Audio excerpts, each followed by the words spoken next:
ദേശാഭിമാനികളെ, Jaihind T വിയുടെ പ്രേക്ഷകരും ശ്രോതാക്കളും ആയ മിത്രങ്ങളെ, സംഭവബഹുലമായ ഒരു കാലഘട്ടത്തിൻ്റെ അഥവാ ഒരു കേരളീയ സാഹചര്യത്തിൻ്റെ ഇടനെഞ്ചിലൂടെ നമ്മൾ ഒരുമിച്ച് യാത്ര ചെയ്യുന്നതാണ് ഇന്നത്തെ അന്തർധാര. അന്തർധാരയിലേക്ക് എല്ലാ ബഹുമാന്യ വ്യക്തികൾക്കും ഹൃദയപൂർവ്വം സ്വാഗതം അരുളുന്നു. വിവിധ വിഷയങ്ങൾ കൊണ്ട് സമ്മിശ്രവും സങ്കീർണവുമാണ് കേരളീയ ദേശീയ രാഷ്ട്രീയ സാഹചര്യം. നമുക്ക് അക്കാര്യങ്ങളിലൊക്കെ സാമാന്യേന ഒന്ന് കടന്നു പോകാൻ മാത്രമേ ഇത്തരം ഒരു ചെറിയ ചർച്ചയ്ക്ക് സാധിക്കൂ. ബ്രിട്ടീഷ് പ്രധാനമന്ത്രിയും ഒരു വലിയ അദ്ദേഹത്തിൻ്റെ അനുചരന്മാരായി വന്നിട്ടുള്ള ഒരു വലിയ സംഘവും ഇന്ത്യയിലെത്തിയിരിക്കുകയാണ്. നമ്മുടെ പ്രധാന നഗരങ്ങളിലൊന്നായ ബോംബെയിലെ ഒരു സങ്കേതത്തിൽ അവർ ഒരുമിച്ച് ചേരുകയും ഇന്ത്യയുടെ ഭരണാധികാരികളെ, വിശിഷ്യ പ്രധാനമന്ത്രി നിശ്ചയിക്കുന്ന ആളുകളുമായി അവർ പല വിഷയങ്ങൾ ചർച്ച ചെയ്യുകയും ചെയ്യുകയാണ്. ഏതാണ്ട് 200-ലേറെ വർഷക്കാലം ഇന്ത്യ ഭരിച്ചിരുന്ന ബ്രിട്ടനെ ഇനി ആർക്കും പരിചയപ്പെടുത്തേണ്ട കാര്യമില്ല. 45 ലക്ഷം കോടിയിലേറെ രൂപ വിലമതിക്കാവുന്ന, അത് വിലമതിക്കാൻ പാടില്ലാത്ത വിഭവങ്ങൾ ഇവിടെ നിന്ന് ചോർത്തിക്കൊണ്ടുപോയ ആ വലിയ ദേശീയ ശക്തി ഇപ്പോൾ ഇന്ത്യയുമായി വലിയ സൗഹൃദത്തിൽ, നിരവധി വ്യാവസായിക ബന്ധങ്ങളിൽ, വ്യാപാര ബന്ധങ്ങളിൽ ഏർപ്പെടുന്നതിന് മനസ്സ് കാട്ടി മുന്നോട്ട് വന്നിരിക്കുന്ന ഒരു സമയം ആണ്. ഒരു പുരോഗമന ജനാധിപത്യ മാനദണ്ഡം വച്ച് നോക്കുമ്പോൾ ലോകത്തിലെ പരമാവധി രാജ്യങ്ങളുമായി ബന്ധപ്പെട്ട് പോകാനും ലോകത്തിലെ പരമാവധി സമൂഹങ്ങളുമായി ബന്ധം പുലർത്തി മുന്നോട്ട് പോകാനും സാധിക്കുമ്പോഴാണ് ഭാരതത്തെപ്പോലെ ഒരു രാജ്യത്തിന് ലോകതലത്തിൽ ഏറെ ശ്രദ്ധേയമായ അംഗീകാരവും അവസരവും ലഭ്യമാകുന്നത്. ഇന്ത്യ നേരിടുന്ന അതിപ്രധാനമായ പ്രശ്നം സാർവത്രിക വിമർശനങ്ങളും ആർക്കും എന്തും പറയാവുന്ന ഒരു പശ്ചാത്തലവും നിലനിൽക്കുന്നു എന്നുള്ളതാണ്. ജനാധിപത്യത്തിൽ അതിനെ ഒന്നും തടയാനും നിരോധിക്കാനും സാധ്യമല്ല. ജനാധിപത്യം എന്ന് പറഞ്ഞാൽ വായിൽ വരുന്നതൊക്കെ ആർക്കും വിളിച്ചു പറയാവുന്നതാണ് എന്ന ഒരു തെറ്റിദ്ധാരണ കൂടി ജനങ്ങളിൽ ഒരു രോഗാവസ്ഥ പോലെ വ്യാപരിച്ചിട്ടുണ്ട്. അതുകൊണ്ട് ആർക്കും എന്തും പറയാവുന്ന ഒരു ജനാധിപത്യ സമൂഹത്തിലാണ് നമ്മൾ ജീവിക്കുന്നത്, ഭാരതീയർ വിശേഷിച്ചും ജീവിക്കുന്നത്. ലോകത്തിലെ പ്രബല രാജ്യങ്ങളുമായി ബന്ധപ്പെടുന്നതും അവർ നമ്മുടെ ആതിഥ്യം സ്വീകരിക്കുന്നതും നമ്മുടെ ആവശ്യങ്ങൾ വളരെ നല്ല മനസ്സോടെ ഏറ്റെടുക്കുന്നതും നമ്മുടെ രാജ്യത്തിൻ്റെ വികസനത്തിനും പരിവർത്തനത്തിനും അനിവാര്യമായ ഒരു സംരംഭമായിരിക്കും, അവസരമായിരിക്കും സൃഷ്ടിക്കുന്നത്. അതുകൊണ്ട് ബ്രിട്ടീഷ് പ്രധാനമന്ത്രിയുടെയും വിദഗ്ധ സംഘത്തിൻ്റെയും സാന്നിധ്യത്തെ വളരെ വളരെ പ്രതിപക്ഷ ബഹുമാനത്തോടെ അഥവാ ആതിഥ്യ മര്യാദകളോടെ ഉൾക്കൊള്ളുകയും സ്വീകരിക്കുകയും ചെയ്യുന്നത് അവസരോചിതമായ തീരുമാനമാണ്. അക്കാര്യത്തിൽ ബഹുമാനപ്പെട്ട പ്രധാനമന്ത്രിയും കേന്ദ്ര ക്യാബിനറ്റും കൈക്കൊണ്ടിരിക്കുന്ന തീരുമാനങ്ങളെ ഇന്ത്യയിലെ മിക്ക രാഷ്ട്രീയ കക്ഷികളും, ഇന്ത്യയിലെ പ്രമുഖ പ്രതിപക്ഷ രാഷ്ട്രീയ കക്ഷിയായ കോൺഗ്രസും സന്തോഷത്തോടെയാണ് സ്വാഗതം ചെയ്തിട്ടുള്ളത്. മറ്റൊന്ന്, രാഹുൽ ഗാന്ധി ജനാധിപത്യത്തിൻ്റെ അധികാരം ദുർവിനിയോഗം ചെയ്ത് കൊള്ള നടത്തി അധികാരം നിലനിർത്തുവാൻ നടത്തിയ കുൽസിത ശ്രമങ്ങളെ വെളിച്ചത്ത് കൊണ്ടുവരാൻ ജനാധിപത്യത്തിലെ ഒരു പൗരൻ്റെ പ്രധാനപ്പെട്ട അവകാശങ്ങളിലൊന്നാണ് സമ്മതിദാന അവകാശം.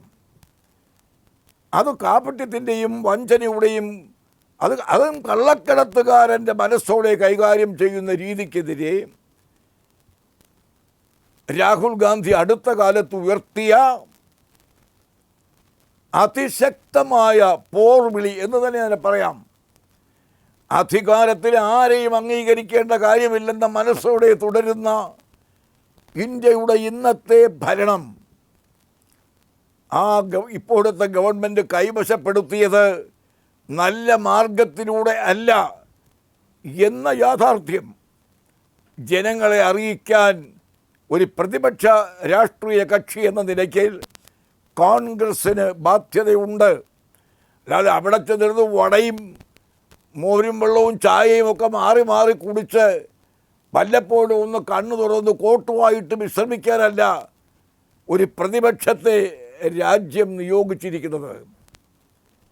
നെഹ്റൂവിയൻ പാരമ്പര്യത്തിൻ്റെ ഉൾക്കരുത്ത്, ദേശാഭിമാനത്തിൻ്റെ ഉൾക്കരുത്ത്, രാജ്യസ്നേഹത്തിൻ്റെ ഉൾക്കരുത്ത്, പ്രതിഷേധാത്മകമായ നടപടികൾക്കെതിരെ പോർവിളി നടത്താനുള്ള തൻ്റെ ഇടത്തിൻ്റെ ആത്മവിശ്വാസം, ഇതെല്ലാം ചേർന്ന ശബ്ദത്തിലാണ് ഇന്ത്യയുടെ പ്രതിപക്ഷ നേതാവ് ശ്രീ രാഹുൽ ഗാന്ധി അധികാരത്തിൻ്റെ ദന്തഗോപുരത്തിൽ ഇനി ആരെയും വകവയ്ക്കേണ്ട കാര്യമില്ല എന്ന ഭാവത്തിൽ വാണരുളുന്ന ഇന്ത്യയുടെ ഇന്നത്തെ ഗവൺമെൻറ്റിനെ വെല്ലുവിളിച്ചുകൊണ്ട് രംഗത്ത് വന്നത്. അടിസ്ഥാന സത്യങ്ങളെ മുഴുവൻ നിരത്തുന്ന ഏത് പൊട്ടക്കണ്ണനും ചെകിടനും കേൾക്കാവുന്ന കാണാവുന്ന ഭാഷയിൽ രാഹുൽ ഗാന്ധി വിശദീകരിച്ചു, വസ്തുതാപരമായി. അല്ലാതെ ഒരു തന്ത്രം ആവിഷ്കരിക്കാൻ വേണ്ടിയുള്ള കുതന്ത്രമായിരുന്നില്ല രാഹുൽ ഗാന്ധി അവതരിപ്പിച്ചത്. അദ്ദേഹം പറഞ്ഞത്, ഇന്ത്യ ഭരിക്കുന്നവർ കള്ളവോട്ടിൻ്റെ പിൻബലം, ജനിച്ചിട്ടില്ലാത്തവരുടെ പേരിൽ ഉണ്ടാക്കിയ വോട്ടിൻ്റെ പിൻബലം, നാട്ടിലില്ലാത്തവരുടെ പേരിൽ ഉണ്ടാക്കിയ വോട്ടിൻ്റെ പിൻബലം, വോട്ട് ചെയ്യാൻ വന്നിട്ടില്ലാത്തവരുടെ പേരിൽ ഉണ്ടാക്കിയ പിൻബലം, എന്തെല്ലാം അവിഹിതമായി, അശാസ്ത്രീയമായി, അന്തസ്സാരശൂന്യമായി ആദായകരമായ ഭരണത്തിന് അത് പിടിച്ചെടുക്കാൻ ഉപയോഗിക്കാമോ, അതെല്ലാം ചെയ്തുകൊണ്ടാണ് ഇന്നത്തെ കേന്ദ്ര ഗവൺമെൻറ് തുടരുന്നത് എന്ന് അസന്നിഗ്ധമായ ഭാഷയിലാണ് ശ്രീ രാഹുൽ ഗാന്ധി വസ്തുതകളുടെ വെളിച്ചത്തിൽ വ്യക്തമാക്കിയത്. ഇന്ത്യയിലെ തിരഞ്ഞെടുപ്പ് കമ്മീഷൻ അഴിച്ചുവിട്ട വേട്ടപ്പട്ടിയുടെ ഗൗരവത്തോടെ അവരെ ആ നിലയിൽ കുറച്ചു കാണുകയല്ല, പക്ഷേ ചടുലമായി ചാടാൻ കഴിയുന്ന വേട്ടനായ്ക്കളുടെ ശൗര്യത്തോടെ രാഹുൽ ഗാന്ധിയുടെ അഭിപ്രായത്തെ കടിച്ചു കീറാൻ വന്ന നിരവധി ഏജൻസികളുണ്ട് ഇന്ത്യയിൽ. വസ്തുതകൾ ഓരോന്നോരോന്നായി ചുരുളഴിഞ്ഞ് പുറത്തു വന്നപ്പോൾ അവർക്കൊക്കെ മൗനം പാലിക്കേണ്ട സ്ഥിതി വന്നിരിക്കുന്നു. ആ മൗനം തുടർന്നുകൊണ്ടിരിക്കുന്നു. രാഹുൽ ഗാന്ധി ഉന്നയിച്ചത് ജനാധിപത്യത്തിൽ നടന്നുകൂടാത്ത, അനുവർത്തിച്ചുകൂടാത്ത, നടത്തിക്കൂടാത്ത, ചെയ്തുകൂടാത്ത, അരുത് അരുത് എന്ന് വിലക്കപ്പെട്ടിട്ടുള്ള മര്യാദകേടുകൾ തെരഞ്ഞെടുപ്പ് വിജയത്തിന് വേണ്ടി ഉപയോഗിച്ചുകൊണ്ടാണ് അധികാര രാഷ്ട്രീയം ഇവിടെ കോടിപ്പാറിക്കുന്നത് എന്നാണ് രാഹുൽ ഗാന്ധി പറഞ്ഞത്. രാഹുൽ ഗാന്ധി പറഞ്ഞത് തെറ്റല്ലെന്ന് മാത്രമല്ല, അതാണ് ശരി എന്ന് നിയമജ്ഞന്മാർക്ക്, കോടതികൾക്ക്, ബഹുകാര്യ പണ്ഡിതന്മാർക്ക്, രാഷ്ട്രീയ തന്ത്രജ്ഞന്മാർക്ക്, രാജ്യതന്ത്രജ്ഞന്മാർക്കൊക്കെ സമ്മതിക്കേണ്ടി വന്ന ഒരു കാലഘട്ടത്തിലൂടെയാണ് ഭാരതം കടന്നു പോകുന്നത്. ഗാന്ധിജി എന്ന യുഗപുരുഷൻ, ത്യാഗി വര്യൻ, ഋഷി സമാനമായ പ്രൗഢമായ വ്യക്തിത്വത്തിൻ്റെ ഉടമസ്ഥൻ ഉൾപ്പെടെ ജാതി, മത, വർഗ, വർണ്ണ വൈവിധ്യമൊന്നും തൊട്ടു തീണ്ടാത്ത അനേകം ആളുകളുടെ ഏതാണ്ട് 1.5 നൂറ്റാണ്ട് കാലത്തെ പരിശ്രമവും അത്യധ്വാനവുമാണ് കോൺഗ്രസ്സായി പരിണമിച്ച് ആ പ്രസ്ഥാനത്തിൻ്റെ ലേബലിലൂടെ ഒടുവിൽ നടത്തിയ പടയോട്ടം രാജ്യം നമ്മുടേതാക്കി മാറ്റിയത്. ആ രാജ്യം അധികാരം പങ്കിടാൻ വേണ്ടി ഏത് അധാർമിക മാർഗങ്ങളും ഉപയോഗിക്കാൻ കഴിയും ഞങ്ങൾക്ക് എന്ന് തെളിയിച്ചുകൊണ്ടാണ് ഇന്നത്തെ ദേശീയ ഗവൺമെൻറ് തുടരുന്നത് എന്ന് പറയാൻ ശ്രമിച്ച രാഹുൽ ഗാന്ധിയെ ഒട്ടേറെ ആളുകൾ കൂക്കി വിളിച്ച് പരിഹസിച്ച് ആക്ഷേപിച്ചു. പക്ഷെ വസ്തുതകൾ ഓരോന്നായി ചുരുളഴിഞ്ഞ് പുറത്തേക്ക് വന്നപ്പോൾ അദ്ദേഹം പറഞ്ഞത് ചെമ്പുപാളി അല്ല, അദ്ദേഹം പറഞ്ഞത് സ്വർണ്ണപ്പാളി തന്നെയാണ് എന്ന് ലോക സമൂഹം മനസ്സിലാക്കി തുടങ്ങിയിരിക്കുന്നു. ബീഹാറിൽ ഇലക്ഷൻ പ്രഖ്യാപിച്ചിരിക്കുകയാണ്. ബീഹാറൊക്കെ രാഷ്ട്രീയ അട്ടിമറികൾക്ക് പ്രശസ്തിയാർജിച്ച പ്രദേശങ്ങളിൽ ഒന്നാണ്. അവിടെയും വോട്ടേഴ്സ് ലിസ്റ്റിൽ സംഭവിച്ചിരിക്കുന്ന തിരിമറികളെക്കുറിച്ച് വസ്തുതാപരമായ കാര്യകാരണ സമൃദ്ധമായ രേഖകൾ അവതരിപ്പിച്ച് രാഹുൽ ഗാന്ധി കാര്യങ്ങൾ വിശദീകരിച്ചു. ഒരു രാഷ്ട്രീയ പ്രവർത്തകൻ, സർവോപരി ഒരു പ്രതിപക്ഷ രാഷ്ട്രീയ പ്രവർത്തകൻ ചെയ്യേണ്ടത് എന്തെന്ന് ആരോടും ഗോഗോ വിളിച്ച് വഴക്കിന് പോകാതെ അടിസ്ഥാന രേഖകളെ സ്പർശിച്ചും ചൂണ്ടിക്കാണിച്ചും രാഹുൽ ഗാന്ധി വെളിവാക്കിയ കാര്യങ്ങളെ നിഷേധിക്കാൻ ബഹുമാനപ്പെട്ട ഇലക്ഷൻ കമ്മീഷന് കഴിഞ്ഞിട്ടില്ല, ബഹുമാനപ്പെട്ട കേന്ദ്ര ഗവൺമെൻറ്റിന് കഴിഞ്ഞിട്ടില്ല, അത്തരം ആളുകൾക്കൊന്നും കഴിഞ്ഞിട്ടില്ല. അവർ ഇനിയും ഉറക്കക്ഷീണം തീരുമ്പോൾ എഴുന്നേറ്റ് ഉറക്കച്ചടവ് മാറുമ്പോൾ വസ്തുതയിലേക്ക് കടക്കാതിരിക്കാൻ ആർക്കും സാധ്യമല്ല. ഇത് ഒരു ഏകാധിപത്യ രാജ്യം അല്ല, ഏകാധിപതികളെ വച്ചു വാഴിക്കുന്ന രാജ്യവും അല്ല. അതാണ് ഇന്ത്യയുടെ സാമൂഹിക, രാഷ്ട്രീയ, സാംസ്കാരിക, സാമ്പത്തിക സംസ്കൃതിയുടെ അന്തസ്സത്ത. ആ അന്തസ്സത്ത പുലരുന്ന രാജ്യമാണ് നമ്മുടേത്. അതൊക്കെ അവിടെ നിൽക്കട്ടെ, അതിങ്ങനെ മുന്നോട്ട് പോകുന്നു. അപ്പോൾ ബ്രിട്ടീഷുകാരൻ നമ്മെ തേടി വന്ന ചരിത്ര പശ്ചാത്തലം, ഇപ്പോഴല്ല പലപ്പോഴും വന്ന ചരിത്ര പശ്ചാത്തലം, കള്ളവോട്ടിൻ്റെ സർക്കാരാണ് കേന്ദ്രം ഭരിക്കുന്നതെന്ന് സൂചിപ്പിച്ച രാഹുൽ ഗാന്ധിയെ വേട്ടയാടാൻ ശ്രമിച്ച ഭരണപക്ഷം അവർക്ക് അബദ്ധം പറ്റി എന്ന് സമ്മതിക്കാൻ മനസ്സില്ലെങ്കിലും അങ്ങനെയാണെന്ന് മൗനസമ്മതം ചെയ്തുകൊണ്ടിരിക്കുന്ന ഒരു കാലഘട്ടം. ദൈവമേ, പരമകാരുണികനായ ദയാനിധിയായ ദൈവമേ, അവശദുർബല ലക്ഷങ്ങളുടെ പ്രാർത്ഥന കേൾക്കും എന്ന് ജനം ധരിക്കുന്ന പ്രപഞ്ചാതീത ശക്തിയുടെ അടിസ്ഥാനമായ ദൈവമേ എന്നാണ് നമ്മളെല്ലാം, ദൈവവിശ്വാസികളെല്ലാം വിളിച്ചപേക്ഷിക്കുന്നത്.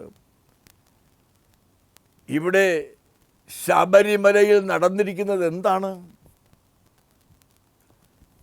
ശബരിമലയിൽ നടന്നിരിക്കുന്നത്?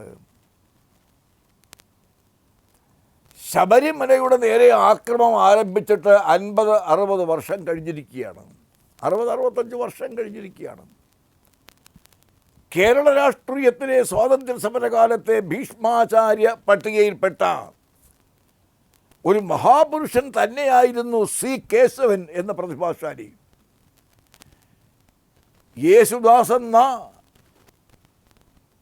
അതിശക്തമായ സംഗീത പ്രതിഭയുടെ ശാദ്വല പ്രതീകമായ യേശുദാസിനെ പോലെ ശ്രവണമധുരമായി, ശ്രുതിമധുരമായി ആസ്വാദ്യ തരംഗം സൃഷ്ടിച്ചുകൊണ്ട് പാടാൻ കഴിയുമായിരുന്ന ഒരു സഹൃദയൻ കൂടിയായിരുന്നു മഹാനായ സി കേശവൻ. നമ്മുടെ തിരുവിതാംകൂറിൻ്റെ, കേരളത്തിൻ്റെ എന്ന് തന്നെ പറയാം, സ്വാതന്ത്ര്യ സമര മുന്നേറ്റങ്ങളിൽ തുടിച്ചു നിന്ന ഒരു വ്യക്തിയായിരുന്നു അദ്ദേഹം. സൽപ്പേരോടുകൂടി രാജ്യം കുറേ കാലം സംസ്ഥാനം ഭരിക്കാൻ സാധിച്ച മുഖ്യമന്ത്രിയുമായിരുന്നു അദ്ദേഹം. തിരുകൊച്ചിയുടെ മുഖ്യമന്ത്രിയുമായിരുന്നു അദ്ദേഹം. അദ്ദേഹത്തിൻ്റെ കാലഘട്ടത്തിലാണ് ശബരിമല വെന്തെരിയുന്നത്, തീപിടുത്തം ഉണ്ടാകുന്നത്. ശബരിമല വലിയ മാറ്റങ്ങളുടെ കൊടുങ്കാറ്റ് സൃഷ്ടിച്ച ഭൂമിയുടെ ഒരു വൈഭവാധിഷ്ഠിതമായ സാംസ്കാരിക ധാർമ്മിക കേന്ദ്രമാണ്. ലോകാരാധ്യരായ ഋഷീശ്വരന്മാരിൽ പ്രമുഖനായിരുന്ന ഒരു മഹർഷീശ്വരൻ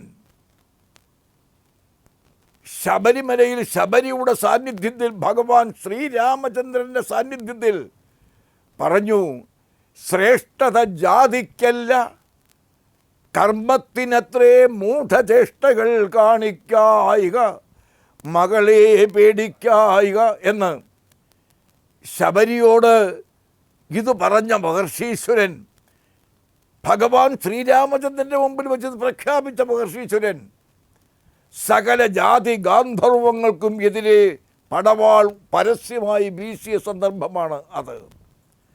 അത് ശബരിമലയുടെ പ്രാധാന്യത്തിൽ ഒന്നാണ്. അനവധി പ്രാധാന്യമുണ്ട്. ഭൂമിയിൽ ശക്തിയുടെ, ഓജസ്സിൻ്റെ, തേജസ്സിൻ്റെ സ്രോതസ് പ്രകൃതിയിൽ പിറന്നു വീഴുന്ന ഇന്ത്യയിൽ 2-3 കേന്ദ്രങ്ങളുണ്ട്. ആ സ്രോതസ്സുകളിൽ ഒന്നാണ് ശബരിമല എന്ന പുണ്യതീർത്ഥം, എന്ന പുണ്യസ്ഥലം. ആ സ്ഥലം ഭേദഗതികൾ കൂടാതെ നിലനിർത്തേണ്ടത് പ്രകൃതിയുടെ നിലനിൽപ്പിന് അനിവാര്യമാണ്. അവിടെ വിമാനത്താവളം ഉണ്ടാക്കണം എന്നത് എത്രയോ കാലമായി ചിലരുടെയൊക്കെ ആവശ്യമാണ്. യാജ്ഞവൽക്യൻ എന്ന മഹർഷീശ്വരൻ, എ സ്കോളർ, മഹർഷിമാരെന്ന് പറഞ്ഞാൽ മണ്ടന്മാരല്ല. ആ ഒരു മഹർഷി എന്നൊരാളെ പറയണമെങ്കിൽ he will be A scholar of various subjects or specialist in special subjects. ആ വൈദഗ്ധ്യമാർന്ന ഒരു മഹർഷി ഒരിക്കൽ പറഞ്ഞു, യാജ്ഞവൽക്യൻ എന്ന ഋഷി ഒരിക്കൽ പറഞ്ഞു, രാജനയങ്ങൾ നിരൂപിച്ചു കാൺകിലോ വ്യാജേന കൊല്ലാം അരികളെ. നെല്ലുകുത്തിയ അരിയല്ല, വ്യാജേന കൊല്ലാം അരികള നിർണയം. അരി എന്ന് പറഞ്ഞാൽ ശത്രു എന്നാണ് മുഖ്യമായിട്ട് എടുക്കേണ്ടത്. ഡയബറ്റിക്സ് ഉള്ളവർക്ക് നെല്ലരിയും ശത്രുവാണ് ഒരു പരിധി കഴിഞ്ഞാൽ. അപ്പോൾ ഈ ശത്രുവായ അരിയായ ശത്രുവിനെ ഹനിക്കാൻ അരി അല്ല ഉപയോഗിക്കേണ്ടത്, ഹരിയെയാണ് നാം ആശ്രയിക്കുന്നത്. അപ്പോൾ അരിയെ സംസ്കരിക്കാൻ, പരാജയപ്പെടുത്താൻ, നിയന്ത്രിക്കാൻ, നിഷ്പ്രഭനാക്കാൻ ഉപയോഗിക്കുന്നത് അരിയെ ശമിപ്പിക്കാൻ ഹരിയെ ആണ് ഭക്തന്മാർ ആശ്രയിക്കുന്നത്. അങ്ങനെ ഭക്തലോകം അവരുടെ ദുഃഖഭാരങ്ങൾ സമർപ്പിക്കുന്ന ഒരു സങ്കേതമാണ് ശബരിമല. ഇത് ഹിന്ദുക്കളുടെ അതിപ്രധാനമായ ആരാധനാ കേന്ദ്രമായിട്ടാണ് ആരംഭിച്ചത്. ആരാണ് ഹിന്ദു? മതസങ്കീർണതകൾ വരിഞ്ഞുകെട്ടി ഉടുത്തിരിക്കുന്ന ഒരു ഭിക്ഷാംദേഹിയുടെ തത്വോപദേശമല്ല ഹിന്ദുയിസം. ഹിന്ദു എന്ന് പറഞ്ഞാൽ ഹിംസയദൂയതേ ഹിന്ദു, ഹിംസയദൂയതേ ഹിന്ദു. ഹിംസ വേണ്ടെന്ന് വയ്ക്കുന്നവൻ, ഉപേക്ഷിക്കുന്നവൻ, ദൂരെ നിൽക്കട്ടെ എന്ന് പറയുന്നവനാണ് ഹിന്ദു. ഹിതകാര്യത്വേന ജായതേ ഹിന്ദു. ആരുടെ ഹിതം? തോന്നിയവൻ്റെ ഹിതമല്ല. ഹിതം ഈശ്വരൻ്റെ ഹിതമാണ്. ആരാണ് ഈശ്വരൻ?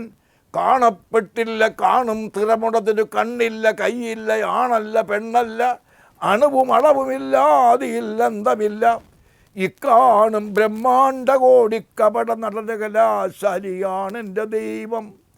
ആ ദൈവം is 100% powerful, 10% powerful, always powerful. അതാണ് ആ ദൈവം. ആ ദൈവത്തിൻ്റെ സന്നിധിയിൽ ജാതിഭേദം മതദ്വേഷമേതുമില്ലാതെ ഏവരും ചെന്ന് ആരാധന നടത്താവുന്ന സ്ഥലമാണ്.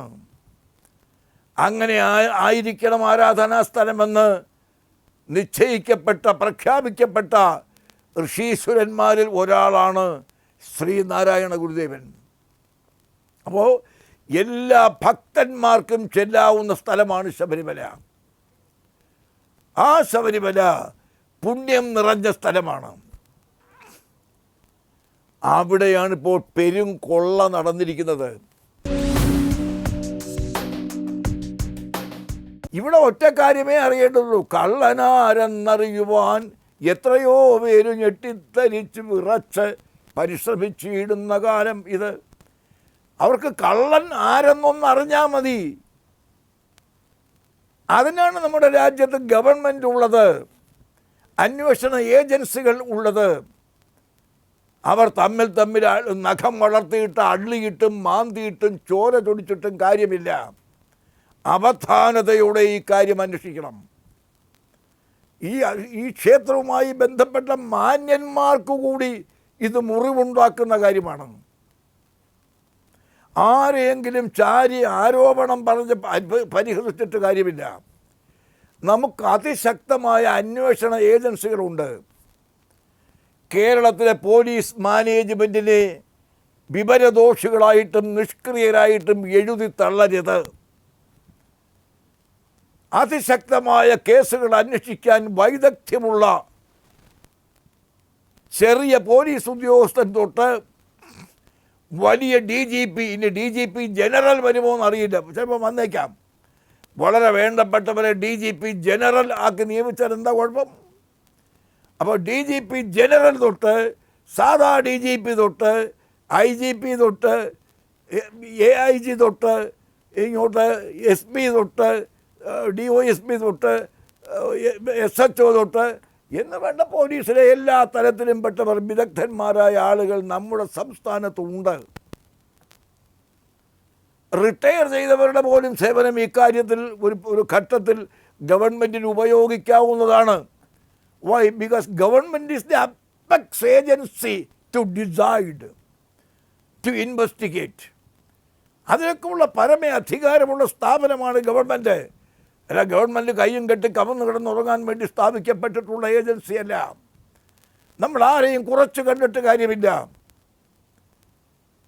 മോഷണം നടക്കുന്നത് കേരളത്തിൽ ഒരു പുതിയ കാര്യമല്ല, തമിഴ്നാട്ടിൽ പുതിയ കാര്യമല്ല. ഇവിടെ കള്ളൻ എന്ന് വിളിക്കും, അവിടെ തിരുടൻ എന്ന് വിളിക്കും. ഈ വ്യത്യാസമേ ഉള്ളൂ. കുരുടൻ അല്ല തിരുടൻ. അപ്പോൾ ആ കള്ളനും തിരുടനും എല്ലാം ആളൊന്നാണ്. അതുകൊണ്ട് ഈ നടന്നിരിക്കുന്നത് ചെമ്പ് വെട്ടിപ്പൊളിച്ചല്ല ശബരിമലയിൽ കഥവുണ്ടാക്കിയിട്ടത്. മല്ലയ്യയുടെ സാമ്പത്തിക ശക്തി എന്താണെന്ന് ഇപ്പോഴല്ല, ഇത് നൽകുന്ന കാലത്ത് എന്താണെന്ന് കേരളത്തിന് അറിയാം, ഇന്ത്യക്ക് അറിയാം.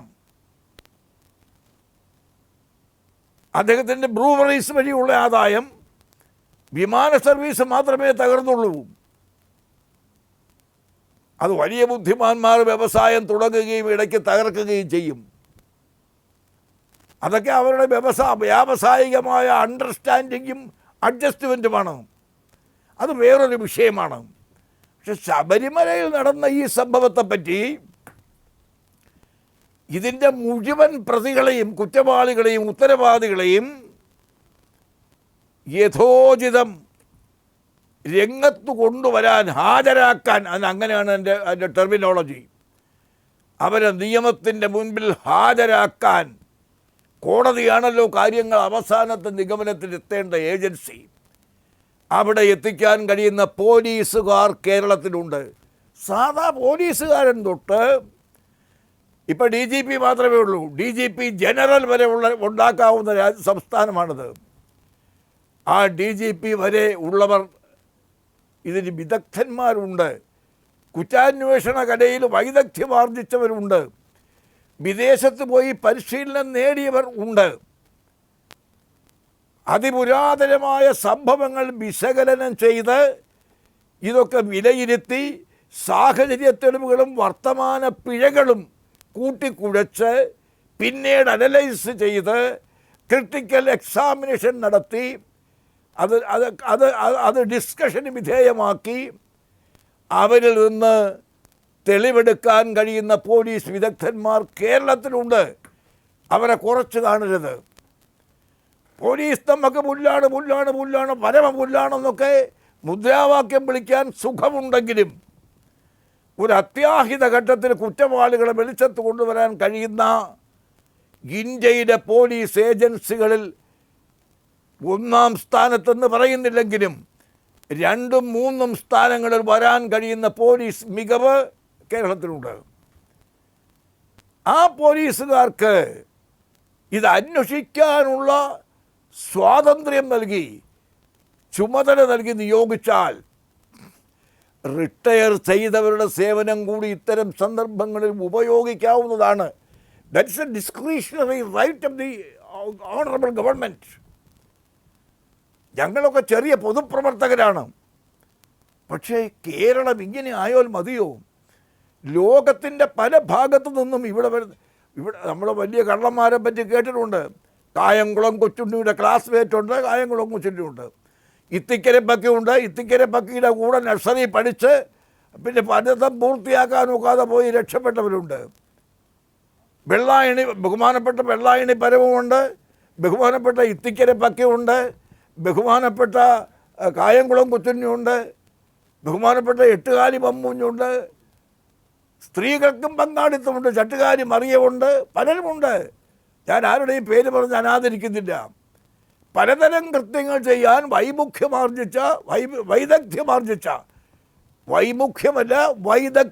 ആർജിച്ച പലരെയും നമുക്ക് നമ്മുടെ മണ്ണിൽ കാണാൻ കഴിഞ്ഞിട്ടുണ്ട്. നമ്മുടെ പോലീസിനെ ഈ കേസൊന്ന് ഏൽപ്പിച്ചാൽ സ്വതന്ത്രമായി ഏൽപ്പിക്കണം. അല്ലാതെ ഏൽപ്പിക്കുന്ന ഉന്നതന്മാർ എൻ്റെ പേര് വരുന്നുണ്ടെങ്കിൽ അതങ്ങ് വരച്ചേക്കണം എന്ന് പറഞ്ഞല്ല ഏൽപ്പിക്കേണ്ടത്. ന്യായമായ സ്വാതന്ത്ര്യം കൊടുത്ത് അന്വേഷിക്കാൻ ഒരു ഏജൻസിയെ നിയോഗിച്ചാൽ, ഇല്ലെങ്കിൽ പ്രൈവറ്റ് ഏജൻസിയെ നിയോഗിക്കണം. അവരെ വിശ്വസിക്കാൻ കഴിയുന്നില്ലെങ്കിൽ എന്തിനാണ് നമ്മുടെ പോലീസിനെ അവിശ്വസിക്കുന്നത്? നമ്മുടെ പോലീസ് സേന തിരുട്ടുപടയല്ല. അവരെ വിശ്വസിച്ചുകൊണ്ട് നമ്മൾ ആദ്യം ചെയ്യേണ്ടത് ഒരാളിനെ അംഗീകരിക്കുകയും വിശ്വസിക്കുകയുമാണ്. അംഗീകരിക്കുകയും വിശ്വസിക്കുകയും ചെയ്യാൻ ചതിക്കുകയും വഞ്ചിക്കുകയും ചെയ്തുവെങ്കിൽ പിന്നീടാണ് അവനെതിരെ നമ്മൾ ചന്ദ്രഹാസം എടുക്കേണ്ടത്. ആ ചന്ദ്രഹാസം എന്ന് പറയുന്നത് മഹാനായ രാവണൻ മോശക്കാരനല്ല. ഋഷികുല പാരമ്പര്യത്തിൻ്റെ സർവജ്ഞപീഠത്തിൻ്റെ പശ്ചാത്തലത്തിൽ, സാഹചര്യത്തിൽ, പിൻബലത്തിൽ പാരമ്പര്യമർപ്പിച്ച ഒരു വലിയ ജനനം കൂടിയാണ് രാവണൻ. ആ രാവണൻ്റെ കയ്യിലിരുന്ന ആയുധമാണ് ചന്ദ്രഹാസം. ആ രാവണൻ്റെ കയ്യിൽ നിന്നത് ഭഗവാൻ ശ്രീരാമൻ്റെ കയ്യിലെത്തി. ശ്രീരാമൻ്റെ മഹത്വം നിങ്ങൾ കേൾക്കണം. ലോകത്തിലെ ഏക വാനര സാമ്രാജ്യമുണ്ട് ആ കാലത്ത്, ഇപ്പോഴില്ല. നമ്മുടെ തെക്ക് കിഴക്കൻ പ്രദേശത്താണ്. അവിടെയുള്ള വാനര രാജാവിന് ഇത് സമ്മാനമായി കൊടുത്തിട്ടാണ് ശ്രീരാമൻ തിരിച്ച് അയോധ്യയിലേക്ക് പോകുന്നത്. അതുപോലെ അത് ലോകത്തിലുള്ള ഏറ്റവും വലിയ പൊളിറ്റിക്കൽ അവാർഡാണ്. ഒരു സേനയുടെ മഹത്വം അംഗീകരിച്ചുകൊണ്ട് രാവണൻ്റെ കയ്യിൽ നിന്ന് കരസ്ഥമാക്കിയ എന്തും സാധിക്കാൻ കഴിയുന്ന ചന്ദ്രഹാസം ശ്രീരാമൻ കൊണ്ടുവന്ന് ശ്രീരാമനെ യുദ്ധകാലത്ത് വല്ലാതെ സഹായിച്ച വാനരപ്പടയ്ക്ക് സമ്മാനിച്ചിട്ടാണ് ചന്ദ്രഹാസം ഇവിടെ കൊടുത്തിട്ടാണ്, തെക്കേ ഇന്ത്യക്ക് കൊടുത്തിട്ടാണ് ശ്രീരാമൻ മടങ്ങുന്നത്. ഇത് സൂചിപ്പിക്കുന്നത് കേരളത്തിൻ്റെ വൈദഗ്ധ്യം നിസ്സാരമല്ല എന്ന്. മറിച്ച് ഈ കേസ് ഗവൺമെൻറ് അന്വേഷിക്കണം. ശ്രീ പിണറായി വിജയൻ നയിക്കുന്ന ഗവൺമെൻറ്റിന് ഈ കുറ്റവാളികളെ അന്വേഷിച്ച് കണ്ടെത്തിക്കാൻ ഉള്ള social, political, cultural, educational and administrative validity ഉണ്ട്. അദ്ദേഹം അത് ചെയ്യണം എന്നാണ് ഒരു പ്രജയിൽപ്പെട്ടവൻ എന്ന നിലയ്ക്ക് എനിക്ക് ബഹുമാന പുരസ്സരം അപേക്ഷിക്കാനുള്ളത്. ഇത് നിസ്സാരമായി വെള്ളത്തിൽ വരച്ച വര പോലെ കളയരുത്. നമസ്കാരം. ജയ് ഹിന്ദ്.